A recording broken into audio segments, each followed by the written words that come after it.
I'm live now. Good morning, Instagram. Good morning, the Motherhood in the Making community on Facebook.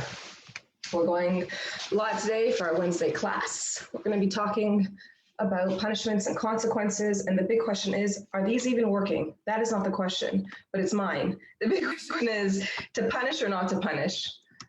That is the question. I'm just checking that these earphones are working. Instagram, they're not going to come your way. These are connected. Usually I know they're working because someone else is talking to me on their other side. So let's just check into the Facebook group. And let's make sure I'm live here, first of all. I am. Okay, awesome. Live on Facebook. Where my ladies at in the group? Here we are. Who's on with me? Can you guys say hi and tell me that you can hear me, please? I'm counting on you ladies. Counting on you ladies. Instagram, we'll get along. I'm sure that we will develop a better relationship. Right now, I'm not really sure how you work. So I'm trying to just figure you out. So if you're watching this, talk to me because I just don't know how this is supposed to work. I'm the Facebook generation. Thanks, Becca. Becca can hear me, so we're good to go. So this class came out of a conversation that I had with Naomi in the Parent with Confidence program. Hey, Julie, glad you're here. That's awesome, you made it. She had a really great question when we got to the fourth step of the 5-step framework, respond. First we pause, then we reflect, we connect, and we respond to our kids. Now I'm sort of in the state of mind where I'm connected with my own experience, like keeping my shit out of it. I'm tuned into my kids' needs and their wants and what's going on for them emotionally, keeping it separated, and now I'm going to respond to them. And the big question is, what do I do? What do I do? And I hear this a lot. Now, the first thing we have to ask ourselves, is this a situation where I actually have to do something? Do I actually have to do something here? And this is what Naomi was asking. Can I just let this go? Like, can I just let this slide? And that's a really good question. It's a question I ask myself. Is this the hill that I want to die on? Am I willing to enter into the ring right now? Because if I'm going to enter the ring, it's going to be a KO. Like, I'm going to knock this one out because I'm the parent and that's my job. My job, if I'm going to step into the ring, is to demonstrate not my authority. We're not in that generation. Let's leave that behind. Like let's leave it to Beaver, okay? That's not what we're doing. I'm not trying to demonstrate my authority because that's about me, not about my relationship. What I'm trying to do is establish a sense of reliability and consistency, predictability, and that essentially the message is, when I say something, you should know that it's real. So that way, when I say things like, wow, you're amazing, you can count on that too. And when I say things like, this isn't going to hurt, you can trust me. Or if I can say things like what I'll say, no, this is going to hurt. This is probably going to hurt a little bit, but it's going to be okay. I'll be right by your side. We're going to get through this together. Then you can trust me. And that's what we want to establish in our relationships, that I am a predictable, reliable, dependable caregiver. And that's how you feel cared. And that's how you feel safe. And that's where you can really spread your wings as a child and experience yourself, capital S, self. And this is the essence of a relationship and what we want to nurture and what we want to keep in mind when we are guiding our kids in their own impulses. Because very often what's happening is kids behave in a way that they're not being thoughtful. And that's because a number of reasons, but mostly because their developmental capacity isn't there. That's the professional jargon. It's just not there. They just can't do it. They're just not wired to do it neurologically. They do not have the capacity to self-reflect. They develop this, believe it or not, in their caretaker relationships. This is where we develop our ability to reflect on our own experiences and to hold another in your mind. Now, how many times have you said to yourself, my kids don't even think about me? And you think your kids are super inconsiderate and selfish and self-centered, that they don't even think about me, they don't even consider my needs. Well, first of all, we all kind of know rationally, well, that's not their job, but automatically we often have this internal reaction that, like, do I not exist to them? You know, for some of us, that's a stronger reaction than others. But in general, that thought can cross your mind, like, how come they don't think about me? They can't. The way they know how to think about you is by you. First and foremost, guess what? You're the parent. thinking about them.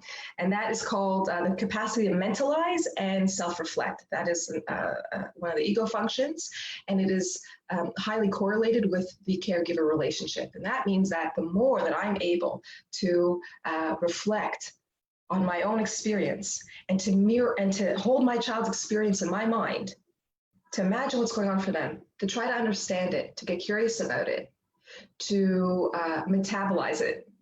Oh, this is probably what's happening. They don't know what's happening. They don't know that they're hungry. They don't know that they're tired. They don't know that they're frustrated. They don't know that they feel futile. They don't know that their feelings are hurt. They don't know these things. They will know, they'll feel it, experience it emotionally at a deeper level and consciously because they're human, but they haven't integrated it. It's through our interactions with them that we give them the opportunity to integrate it, to make it a part of themselves. Integrate is to make a whole, means to make whole. So it's out here, it's a part of themselves that's out here. And then you say, hey, this is going on. And they're like, oh, I can hold this. I can actually hold this. Because little kids, they have really big feelings. They're like too big for their body. And sometimes they'll act those emotions out. And that's when we step up and we're like, WTF, you little shit, I'm going to teach you a lesson. And it's erroneous. It's incorrect because we're not taking into consideration what's really going on for our kids, what's going on for ourselves. So here's some things we want to think about when our kids act out. The first question is, what are you trying to teach them? What's the point? Are you, and I'm going to ask myself this question, am I disciplining my kid because I'm pissed off, or because they're actually doing something that is against the values of our home and family? And so the first thing you really want to consider, first, recognize that I'm teaching my kid here. I'm teaching my kid here because we don't want to react to our kids. We want to respond to our kids. We want to be thoughtful and conscious. So I got to be honest with you guys. Let's just actually take like a big step back here. Remember in kindergarten, you'd sit in a circle and the teacher would be like, thumbs back, everybody. let's make a bum back and make room for this. The 5-step framework. Okay, the first thing you're going to do is you're just going to pause. You're going to pause and just take a breath, because most likely you're reacting. Most likely your kids are pushing your button. If you're asking yourself the question, what do I do here? It's because you're feeling lost and overwhelmed and you're confused. And hi, Len, I just saw you commented. You're feeling confused. You're emotionally triggered. You're emotionally aroused. And so you want to just pause, take it down a notch. You want to activate your reflective functionings, your prefrontal cortex. We all know about that these days, right? That's the part of the brain up here. And that's the part of the brain that's really mature in young children. That's what Daniel Siegel says, it's sort of under construction. We want to activate that. And that allows us to hold our kids in mind and reflect on our own experience and hold our kids in mind. That, in other words, looks like that a separation. We separate it.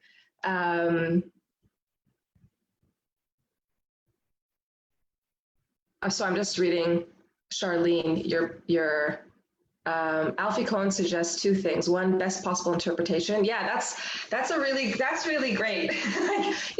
Also, politically, what is the most compassionate interpretation I can make of this situation? Yes, but we also want to be accurate. We don't want to guess. We don't want to guess. Because have you ever felt, Charlene, this feeling when someone says, oh, you must be really sad. And you're like, no, I'm not sad at all. Actually, that's not correct at all. And that's frustrating. That's irritating. And for many kids, it's triggering. And if we're going to be compassionate, absolutely be compassionate. We want to be compassionate, but we want to be accurate. So we want to be nice.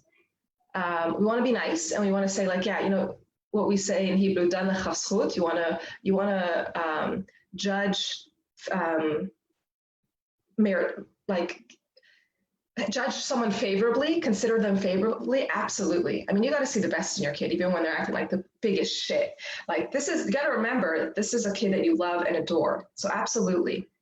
But the job here is not just to, guess the best possible interpretation. We want to get the most accurate interpretation. We really want to nail it down. We want to really think about what's going on for our kid. We want to get curious about it. We want to imagine what's going on for them. What could possibly be going on here for my kid? And here's the beauty of it, and this is what came up with Naomi, is that sometimes you don't have to do anything. Now, I digress, but this was a good point. Charlene, thank you for adding it. So the first question is, are they crossing a line? A real line. And that means, that presupposes that you have your red lines. In my family, for example, I have some red lines. And I explained this yesterday in the Parenting with Confidence program. I give a master class on ego functions. And the line that I was explaining was swearing. Now, I don't mind, you can hear, I'll say shit and I'll drop the F-bomb once in a while when necessary. That doesn't bother me. I know a lot of parents feel differently about that, and respect. It's your family, they're your values. I personally, not my home, and even my husband, I don't really agree on this, but that's a different subject. In my home, in my relationship with my kids, and my interactions with my kids, cursing is not allowed to be used violently. It's not allowed to be used aggressively. So you can't say F you. You can't say asshole. You can't say you're stupid. You can't use it. You cannot use it violently. And that's where I'll draw the line. And that's where I'll step up and say, okay, that's 2 shekels and that's 2 shekels into tzedakah. Like that's 2 shekels to charity, that because you were, and that's like basic behavioral therapy. That's called negative reinforcement. They lose something if they do something. Negative reinforcement, I know we think of negative reinforcement is that we say like, oh, bad job. That's not actually in behaviorism, behavioral psychology. Negative reinforcement is the removal of something. Hey, here's a funny question. Can you guys hear my daughter screaming outside the door? Can you guys hear that? Kind of me hopes that you can, because then you'll know like, oh my God, this shit is real. My daughter, this is a really good example. My daughter has, her capacity to self-regulate is not, I'm going to use the word normal. It's actually not normal. She struggles with her emotional regulation and emotional awareness. That's another ego function that we learned about last night. Which means that she feels her emotions very, very strongly, and she will react like 0 to 100 in like a second. She'll calm down very quickly too. And like, everything's fine. Like, what do you mean? But she'll be like, rah! And so when I discipline her, and when I say discipline, I mean teach, guide her, I keep that in mind, which brings us to the next step, which is be realistic. Be realistic about your children's capacity. First of all, they're just developmentally, very often, I think with young kids, it's very hard. With little kids, actually at all ages, but little kids possibly because they're so dependent on us, it's not clear about what they can and can't do and what we can expect of them. You can read a book, you can ask me a question, but really the best way to do it is to watch your kids. And try new things with them. Like sometimes we wonder, a big thing is cleaning up with little kids. I see a lot in the Motherhood in the Making group and in other groups, like how do I get my kids to clean up? We need to consider, first of all, is this a value of mine? Yeah, for sure. This is really important to me. But is this the hill that I want to die on? Nope, not me. Nope. But it is a value. And so I do want to teach my kids. And so if things are messy in the house, like right now, I'm taking my kids to the beach this afternoon. And I said to them, if you guys want to go, the kitchen has to be cleaned, and they'll clean it. That didn't happen just because I said them clean the kitchen. It happened because over time, this was a value that I espoused and I was really clear on. I was calm about it because it was something I really believe in, and it's something that I want to give to my kids. Values are things that we give to our kids. They're not things that we teach them. Like often I hear, well, they're just going to have to learn. They're just going to have to learn? What do you mean you're just going to have to learn? Who's going to teach them? Who's going to teach them? That's my job. My job is to teach them. These are my kids. They're these creatures I brought into the world, and they're such a pain in the ass sometimes, but they're dependent on me. Like, who's going to do it if it's not me and my partner? You know what I mean? Like, why aren't you like this? My mother used to be like, why isn't the hallway clean? I'm like, because you haven't shown me what to do, and then she'd get mad if it wasn't right. Like, it was a shit show. So, I learned from my experience being parented, which is a really, really great wealth of knowledge and information if you want to know what to do and what not to do, for better or worse. like, what did I learn? What was my experience? Sometimes I can guide you, sometimes it can confuse you. No worries, don't worry about it. But it's important information. So the first thing we're going to do is we're going to consider what our values are, and we're going to get really clear on what our values are, and then we're going to draw our red lines. Because sometimes we have values, but they're not a red line. Like my values, yeah, you should take responsibility for yourself, and you should be, like, I have a red line where it's like, you should be, I mean, it's actually not a red line. You should be considerate to others, like be considerate to each other, think about each other. And they don't do that, right? Because they're kids. But if they don't, then I say to them, hey, like my daughter, I was using her charger to charge my phone, and she uncharged it. She unplugged my phone to charge her phone. And I was like, oh, I gotta be on Instagram, my phone's not charged. I was so mad, I was so triggered, because my thinking was, why didn't you think of me? Like, why did you do that without telling me? Now, I know of course she didn't think about me, because I can hold her in my mind and imagine that it's not like she was like, F you, mom. She was like, oh, I'm gonna charge my phone now. So then I said to her, first of all, I was irritated. So I'm so irritated because my phone is dying. And I was like, I'm a mom. I need my phone to be her. She charged her phone at like 99%, right? You just know it. P.S. She's too young for a phone. Oops, big mistake there. Shouldn't have given her a phone. But anyways, you live and learn. I've got more kids to get it right with. She just thoughtlessly, just plugged in her phone. So I just took the opportunity to be like, I was like, if you're going to unplug it, and I took responsibility too. I was like, I just plugged my phone into your charger. I didn't tell you, I didn't ask for permission. It's your room, it's your charger. That's part of being considerate to one another, that your things are your things.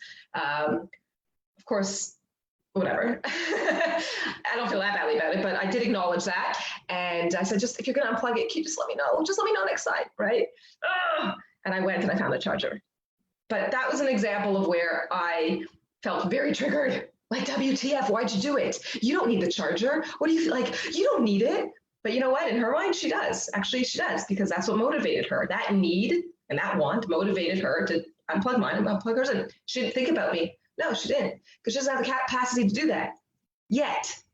I have an opportunity here, or I can shit on her and be like, why'd you do that? Thoughtless little shit. Get really mad at her. And I could totally go down that road, because I was triggered. And I was thinking and feeling, you don't think about me, you don't consider me. And that brings up my old stuff around being not important and not valued and being invisible, in my experience. So, I reflect on that. I notice that, I hold it, right? I take responsibility for that. And then I hold her in mind. And now I can respond consciously and thoughtfully. And here's the value. Just, think about me next time. Just when you do it, just try to remember. Is she going to? Probably not. Probably not. But here are two things. First of all, learning happens, and this. Learning is through repetition. You just got to do it again and again and again and again. And the second bit is, at least I didn't shit on her. At least I didn't tear her down and make her feel awful. So, win for mom this morning. We'll see how it goes for the rest of the day. We're going to the beach. I'll keep you posted. We want to be realistic, right, about their developmental, there's a word here that I'm not thinking of. It's a really good professional word that, I should know. It'll make me look smart. Anyone? It's kind of capacity, but I don't know. I'll find it. I'll read a book and then I'll find it. What their abilities are, just developmentally. It's developmentally. Their capacities developmentally. I need to use development as like an adverb. And then I have to also ask myself what's going on for them, especially with little kids who are tantruming. Just sidebar, and I hear this a lot, so I'm just going to say it straight up. Your little kids are tantruming, because they are like little animals. When you're acting like an animal, I kind of like to picture my kid as a little animal. I kind of like to picture them as like a puppy. Like you're a puppy, right? And puppies, they pee everywhere and they chew on your socks. And you're kind of like, oh, because they're puppies. And we're more understanding of puppies than we are of our toddlers.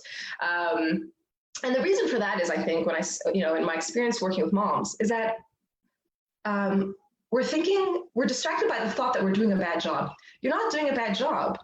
You're not doing a bad job. You're doing great. Your kid's just a toddler. Your kid's just small. And I know if your kids are 6 and under, and your oldest is 6 or under, believe me, it gets better. They're really, really underdeveloped. They are very underdeveloped psychologically, and they're driven by primitive impulses. And so if they're like, I want, they're not selfish, they're kids. And if they're like, they're like totally explosive, they're not out of control, they're kids. So keep this in mind, guys. Like this is just where they're at. It's really big for them, really, really big. You draw your red line. They're not allowed to hit, for example. You cannot hit me, can't bite me, scratch me. I talked about this in a post in the Motherhood in the Making group a little while back. And then I made a specific post. And I think I even sent it out to my email subscribers because I thought it was so important to understand what to do when your kids are violent towards you. So if you want that and you're not and you're on Instagram, then you can, come into the Motherhood in the Making group. You can find the link in my bio. I lost my train of thought, guys, but you got to draw your red line. There's some things that are not okay, but generally I just sit it out with my kid. It's like a rainstorm, it's just like a rainstorm. You just hold off. Monique, you have a question. Kudos to you. She put question in caps lock, which is great. At what age do you think little kids can recognize you as a parent? Oh, I love this question. That depends on you. Psychologically, around 6, it begins. It's beginning from infancy, right?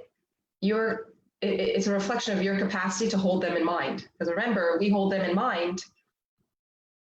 We imagine what it's like for them. We get curious about their experience. We try to understand what's going on for them. We reflect it back to them.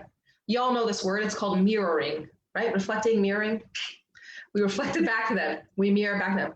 If you do that consistently and constantly, they start to develop their sense of self. And with that development, they can also separate and see you. Oh, you're separate. Oh, there's a natural propensity to develop a consciousness of the other. It's promoted through the parent-child relationship. Children who are not nurtured are less conscious of others. They're more what's called antisocial. There's actually, I read an article, it was actually in National Geographic, I think, about antisocial behavior. Antisocial behavior, we'll keep it jargon. And there is actually a genetic factor there, but a lot of it is nurture. And this is what everyone loves, attachment, right? This is what John Bowlby first recognized, and he wrote a paper about it, 40 juvenile thieves. And what he saw was like, whoa, all these kids who didn't have parents during the war and their parents weren't around, like they have no very limited empathy, very little consciousness of the other, a very low sense of responsibility. They are destructive. And they almost really, when you look deeper, like psychoanalytically, they really had poor boundaries around themselves. Like they didn't know where they began, where they ended, and other people began, right? They just thought the whole world was them. It's very primitive. It's very infantile to think that way. There are adults who think that way too, in some degree. I know I did until I went to therapy.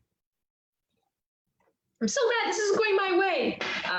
It's a reflection of the parent-child relationship. Guys, this is why I'm here. It's so bloody important. It's so important, your relationship with your kids. We get kind of caught up on the, oh my God, is my kid a little shit? Am I doing a bad job? And then we sort of lose track about the big picture here. Big picture is we're building relationships here. And so to answer your question, Monique, at what age do you think kids can recognize you as a parent? Well, they can around 6, and really at 9, you're really going to see that part of them develop, that consciousness. But it starts from infancy. That the potential is being nurtured from infancy. So in some ways, it depends a lot on you. Developmentally, 6 to 9, 6, and then it goes to 9, right? Because it's developmental. It happens over time. It's not like they wake up. My daughter, the other day, she woke up, I'm like, her and I bumped into each other, and we both realized in that moment, like, oh my God, you're taller. She's like, even I'm taller. I'm like, oh my God. We like smashed into each other, and we both realized, like, oh my God, you're tall. What? She literally grew in a day. So it's not like that. It's not like they grow in a day, but kind of is actually, because like sometimes you're just like, oh my gosh, that was really thoughtful. Like my daughter, she's more immature developmentally. It's this ADD thing, and that's okay. She'll catch up, and she light on nature. Hey. She'll catch up, and then there are these moments where she's like, oh yeah, okay, and she like sees me, and that's cool, that's really cool. So we're going to ask ourselves what's really going on for our kids, especially if our kids are tantruming, and we really need to take responsibility here. This is where it's really hard because we're super triggered, and this is where we need to reflect, own our own stuff, and make space for our kid. This can be hard for a lot of us, particularly if you didn't have a relationship that modeled those interactions, not just behaviorally modeled, but emotionally modeled. And this was a challenge for me. And this is what brought me to do what I do, is I recognized when I became a mom just how hard it is. Even though I knew up here what I needed to do, I couldn't do it. It was like asking me to speak Chinese. I was like, what? Why do I keep reacting? Why do I keep snapping? I know I shouldn't. It's not nice. It's like, oh my God. I'm like, my mother, this is awful. But I didn't know what to do. And one thing I realized is that I was going to have to not go back in time, but go inside of myself, capital S, the self, and repair many of the, it's not like repair, it's like repair, but it's more like renovate. So is the image that comes to my mind. I need to renovate my sense of self. I like that. I'm gonna put that on Instagram. Gotta renovate your sense of self. Here's a really important one. We have a couple more points to go. Do not use fear, shame, or isolation. Oh, it's so tempting. It's so tempting. Hey, Shira. It's so tempting to use fear, shame, and isolation because I am so pissed. I am so mad. I am so triggered right now. I feel so hurt that I want to hurt back. We can go to such an immature, primitive, it can really bring us down. Like when our kids get under our skin, it can really, we use the word trigger. It can really, it is a trigger. I mean, we can misinterpret our children's behavior as a threat. And then we react to them as if they're a threat. And that's where we want to scare them. We want to, fear, we want to attack, and that's scary.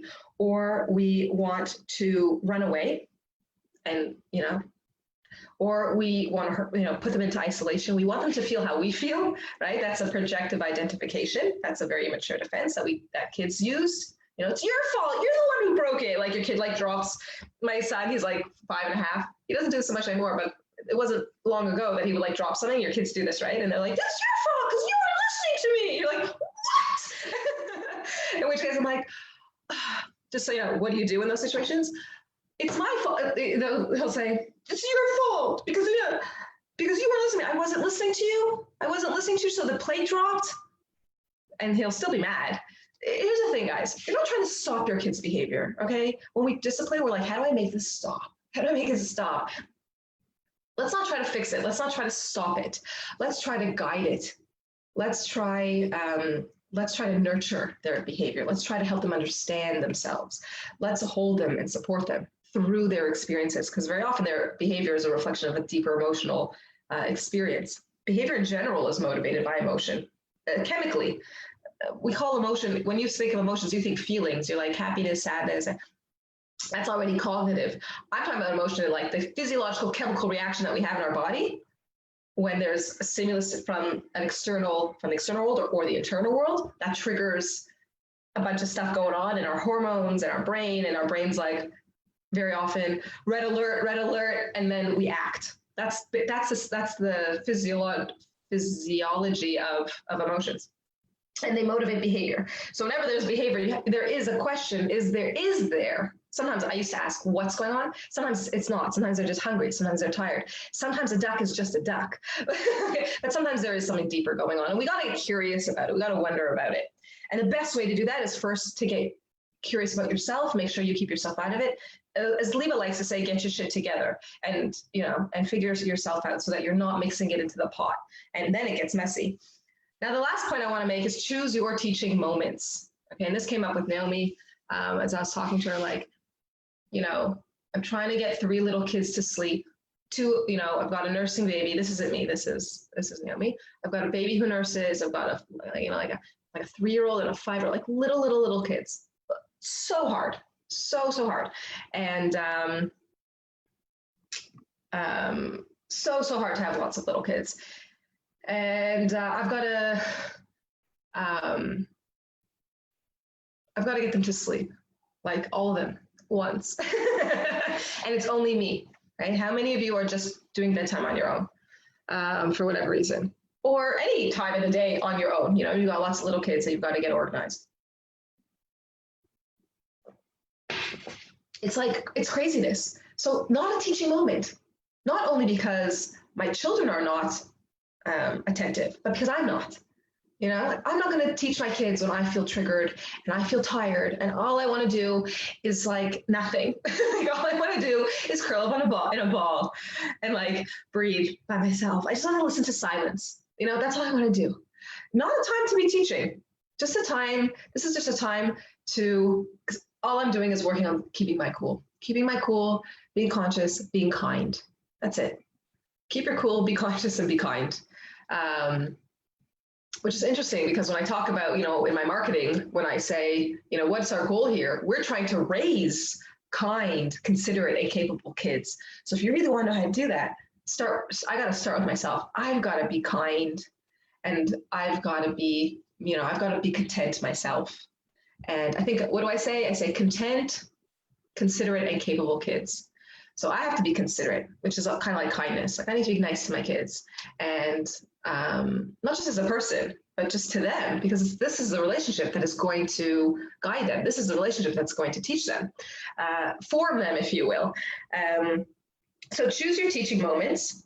What mother wears a white shirt? I was like, I would wear a white shirt. And I was like, no, I don't think you should even own a white shirt. Leva, look at this. Look at what is happening here. It's getting worse.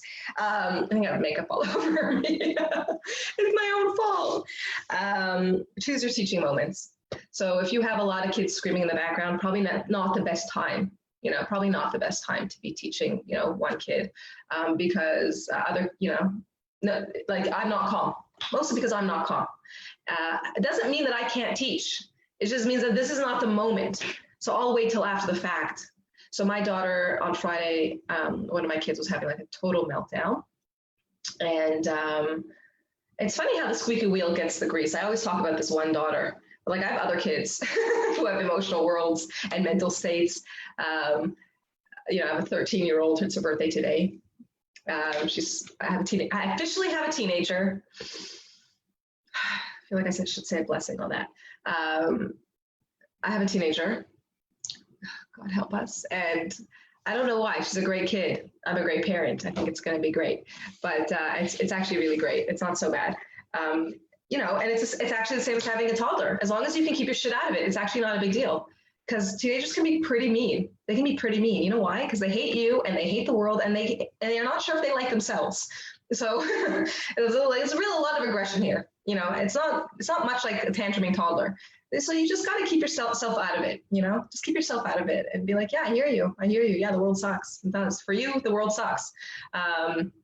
So choose your moments. Choose your teaching moments. So that's it for me, ladies. Let me just make sure you guys don't have any questions here. Yay, happy birthday.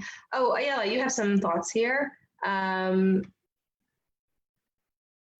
Yeah, so Ayala is a woman who has 3-year-old twins, may the force be with you, and a nursing baby, and she's often putting babies to sleep by herself.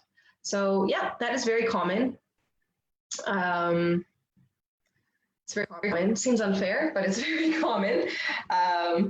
So I used to say, like, to my husband when we were working through some stuff, I'm just like, just because I have a uterus, like, doesn't mean I like this. Like, it doesn't mean I enjoy this. I just have a uterus. That's biological. I didn't choose it. Like, I didn't choose it. You know, I might have gone for a penis, you know, if I had a choice. I might have gone for a penis.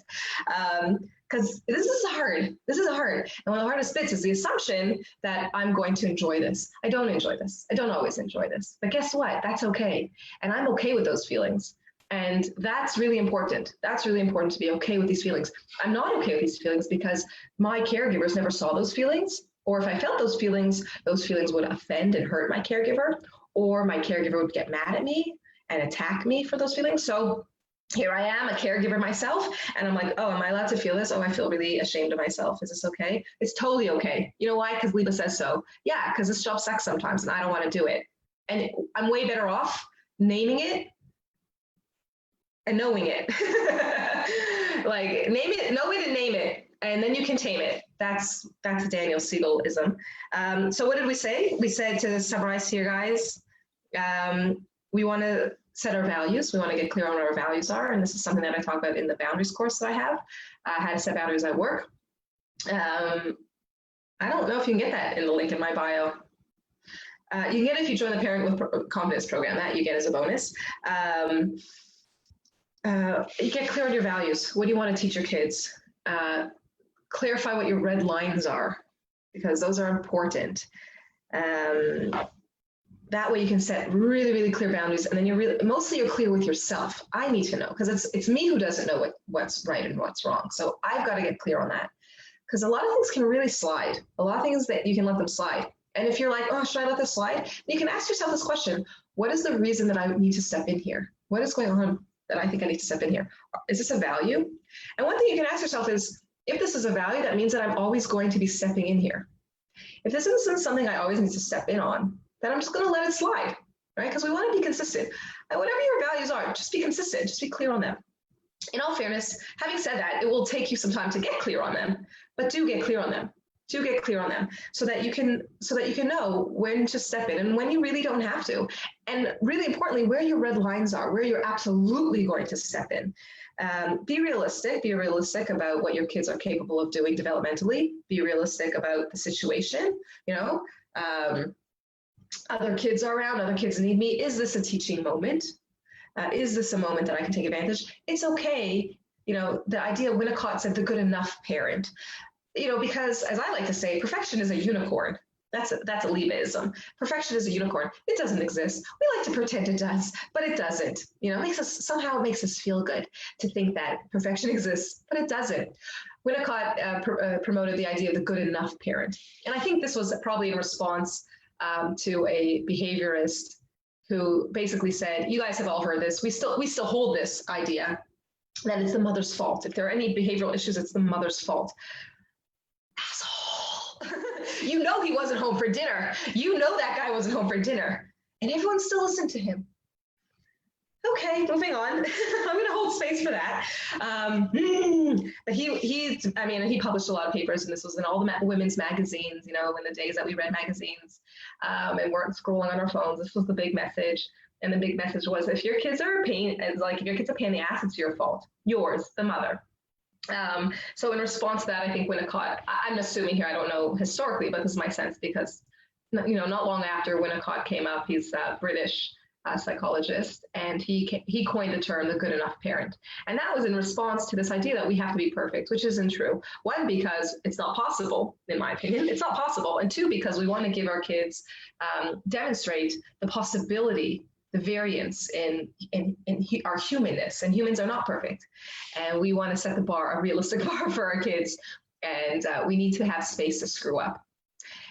You want to practice this. I think I put on Instagram this morning, every parent loses their shit, but only some are brave enough to go find it.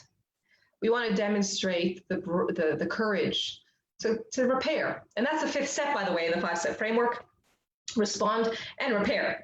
And that has many meanings, but one of the meanings is, sometimes we screw up. Sometimes we mess up, and we take responsibility for that. And that's essentially what we're asking of our children. We're asking them to take responsibility for themselves. I don't know why that's 2 words. I did in a paper I wrote, I was like, yourself. And like Microsoft Word was like, no, you can't do that. That's a typo. I'm like, no, it's not. It's your capital S self. Stop putting a red line under it. It's a real thing. It's a noun, the self. Microsoft Word hasn't caught up. I don't know. Is that a reflection of our society? The self. And this is what relationships are made out of: myself and yourself. Your kid's self isn't developed. They develop it because you hold them in mind, and then you feed it back to them. This is what we talked about mentalizing and self-reflection. And that's what we also have to do, is we need to ask what's really going on for our kids. I'm summarizing here really quickly, guys. We want to make space for their experiences. We do not want to get our stuff involved. We want to make sure that we keep our shit together. We don't use fear, shame, or isolation. It's tempting. Oh, it's tempting. Get out of my face.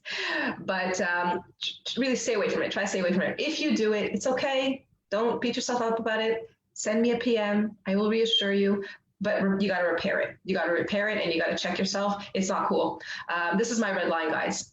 This is my red line in parenting: fear, shame, and isolation. Not cool. Not good. I know you want to, and I know sometimes you're like, they so deserve it. Yeah, they probably do deserve it. That doesn't mean that you should do it. I deserve a lot of, I deserve a lot, but that doesn't mean it doesn't help. It just doesn't help. Actually, it harms. That's it. Choose your teaching moments. Be thoughtful. Be kind to yourself. Be kind to your kids. And in the words of Ellen, be kind to one another. So Robin has a question here. Can you talk about how to punish and types of punishment? Honestly, Robin, I don't really use a lot of punishments. It's like, first of all, natural consequences are the best.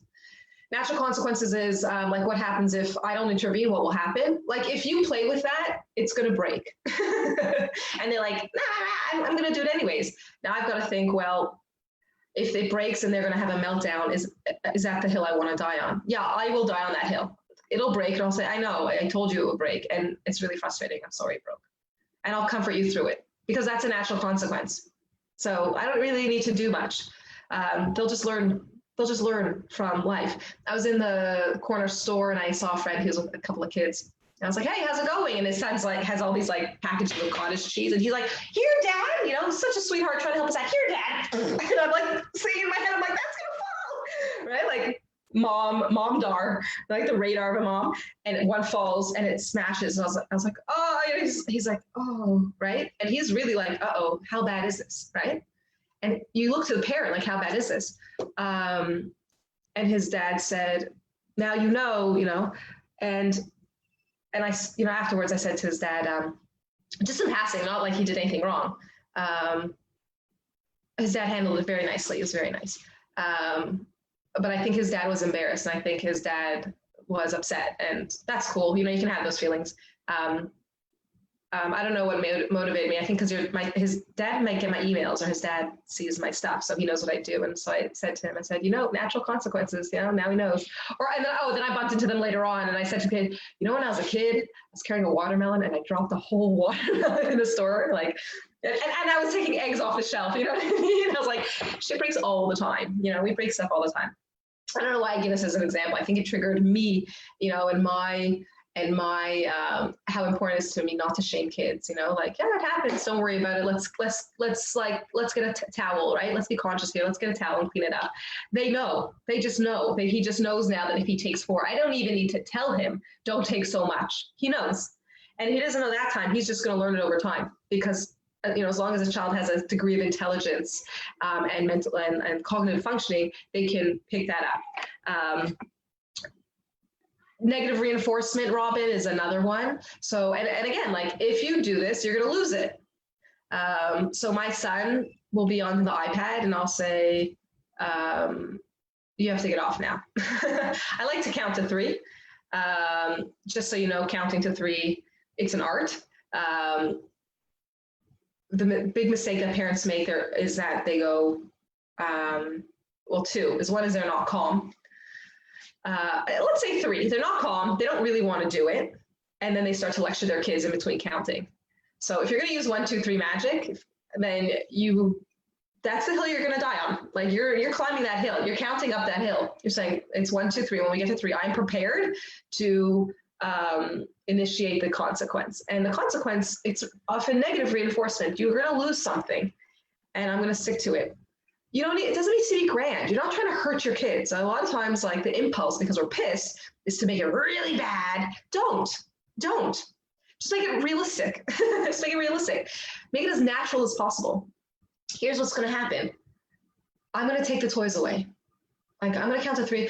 Now, I don't want to get to 3. I really don't want to do that. I really don't, because it's not as effective as, come on, let's clean up. Like, come on. Or how about we take a break? Because little kids, like, they need attention to do things. They need to be attentive. They need to be focused. Some kids have to struggle with that in different capacities.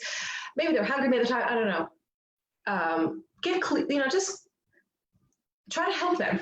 Try to help them. Use it as a teaching moment. Maybe I want to change punishments. I use very rarely. Punishments are if you cross a red line, honestly, in my parenting. Like, I'll punish you if you cross a red line, because it's like, you've crossed a red line, and that is very clear. And that's a known red line, and here's what's going to happen. And that's, I will die on that hill, and I will communicate that in my tone and my body language, that is not cool and that is unacceptable. It's not cool. You don't do that. Like, this is not how it happens. It's not okay. Otherwise, I don't really punish. I just sort of like, well, then this is going to happen. it's just like, this is what's the consequences. And I think that's the difference between consequences and punishments.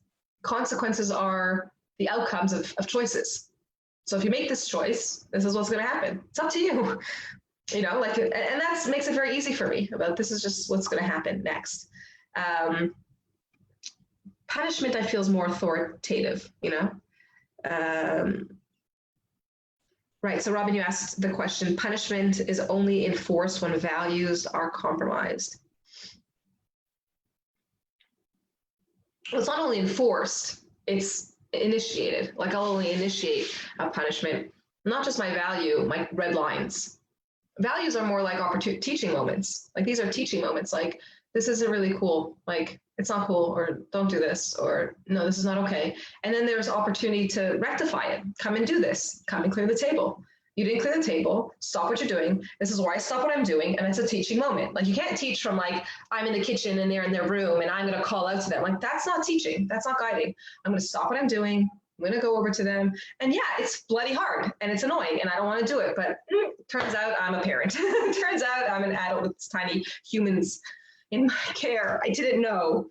I did not know how demanding it was going to be. But this is it. And this is what I signed up for. And you know what? It's okay because it means a lot to me. And ultimately, I do want to do it. You know, I do want to do it. I do want to nurture my kids' development because at the end of the day, I enjoy it. I take joy from it. I take pleasure from it. So it's worth it. Are there any other questions? Did I miss anything here? I think, oh yeah, maybe I did miss something here. Let me just click here and then there are no more questions and we'll finish up. Why can't I see all the comments? Facebook. Why won't you show me all the comments? Okay, so it's only showing me 4 comments. So I don't know why.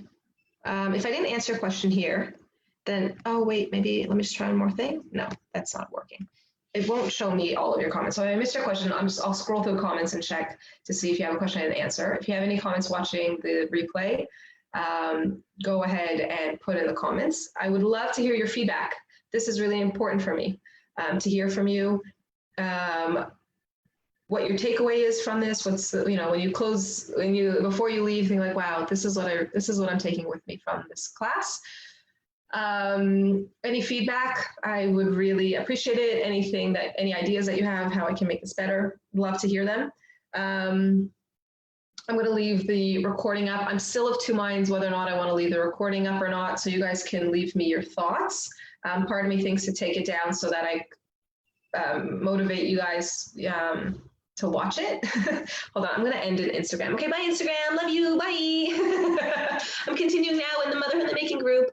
If you want to join, come on in. See you later, bye.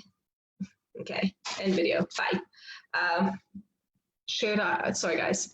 I'm not doing that now, no. I love and hate Instagram right now. I'm learning to love it. I'm starting to love it, I don't know. So let me know, ladies, your thoughts and what your wants and your needs are. Here's a little exercise to connect with and to express your wants and your needs to me. I would like to hear them.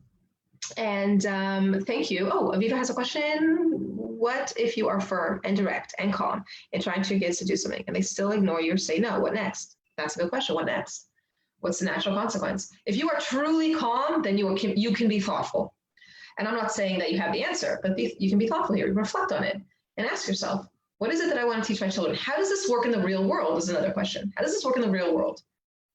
You know, and these are things, and maybe it's also an opportunity to reflect on your values, which I do all the time. Some values don't change, and they happen to be the values that I grew up with. You know, for all of my parents' faults, they had good values. You know, they did have good values, social values. So those I come back to, but like I don't know if you give me an example, Aviva, then I could like, maybe direct you better. But yeah, give me an example. What if you're firm and direct and calm and trying to get your kids to do something? So here's what I do. I go to my framework and I pause and I take a breath because that's really triggering.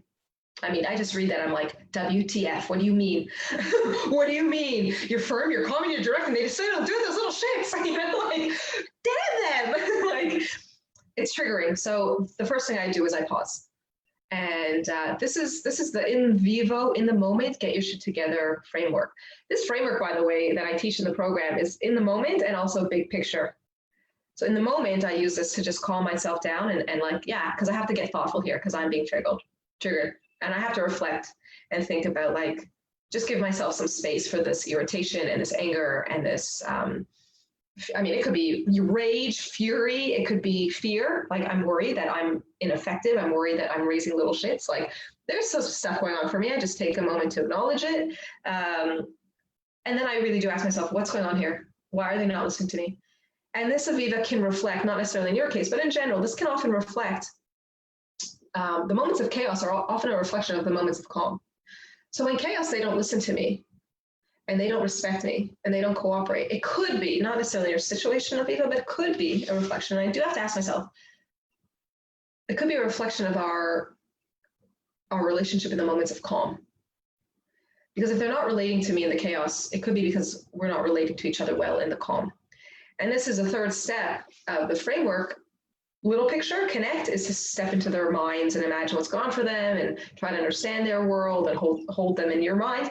But in the big picture, it's connect and build a relationship with them where they're heard and they're known by you and they're understood by you and they're valued by you. And not just because like my mom used to say, I love you. Okay, that's great. Thanks for the lip service. But like, listen to me, pay attention to me, hear me out, anticipate my needs. Like this is really important so that this sense of connection is valued, because what happens when kids misbehave is that inevitably, whether they want it to or not, it threatens their bond to you. And so very often kids will behave because they want to stay close to you. And we see this a lot, like kids, it's their conscientiousness, their consciousness is developing because they want to be close to you, they're going to behave. And sometimes what they're really saying when they don't listen to you is this, I'm sorry to say, but sometimes they're just like, no. And that's, not okay, but it's an opportunity here for me to in the moment, I know you want an answer. And if you give me a specific example, I can tell you specifically. It's different for different ages and different examples. And, I'm happy to help you with that. But in general, keep in mind that sometimes your kids are just saying, they're really telling you what they're feeling. Like they're really giving it to you. In which case, there's a lot that we have to go to repair, and we have to realize that there may be a rupture here in our relationship, that they don't care enough about our relationship to listen to me. If they still ignoring, say no. And then, that aside, is this a red line and is this important? Am I stepping in because, can I let this go? You know what, fine. Maybe I need to work on a deeper level with this kid. Maybe I need to work on our connection and something bigger is going on here. And maybe it's a red line. And then you just pause and stop what you're doing and you go to them and you say, this is what has to happen right now. And maybe they need help with it and maybe they need support, but it has to happen one way or the other. And sometimes parents go to this because they're triggered and they don't know it. They go to this go and do it, go and do it. Sometimes it can be like, maybe you need help with this. Maybe you need help with this. If your kids are 2 and 3 years old, they often need help with it. It's overwhelming for them. It's too much. They don't know how. Their capacity to, their executive functioning, that is to set a goal and to execute the tasks and in sequence to reach a goal, is not yet developed fully. They need help. They probably need help, and and even to begin with, I would ask yourself, maybe they need help with this, and I'm expecting too much of them. So that brings us back to that point of, have fair expectations on your kids developmentally about what they're capable of, what they have the capacity to execute. It's like I don't want to say goodbye because I enjoy it so much. Okay, so if you have any more questions, hit me up in the comments and I'll get to them. If you have any questions to me and you think you want to tap in with some other ladies, create a separate post. What's that sound? Jets. And that's all for now, folks. Thank you for joining me for another Wednesday Live. I would love your feedback, your takeaways, please. And let me know what your thoughts are about the recordings. My sense is that you're here with me live, you watch the recording, this is something you value, so it doesn't really matter if I leave it up or take it down. There is still a Patreon option that you can become a patron and then you get access to all the recordings. No one's jumping on that. I don't think it's a great model, in my opinion. I don't think it's a great model for this group. So I'm playing with the idea of leaving out the recordings. And you watch them, you don't watch them. It's up to you. So thank you very much. And I'll see you all later. Have a wonderful day. And I'll see you in the community. Thank you so much for joining. And thanks for being a part of the community. Bye, ladies. I'm saying bye, but it takes me a second to disconnect. Why? Oh, I don't know how this works. How does this work, guys? Oh, no. Oh, there we are. Okay. Bye. I really mean it. I'm going now. And for real, going now. Okay. Bye.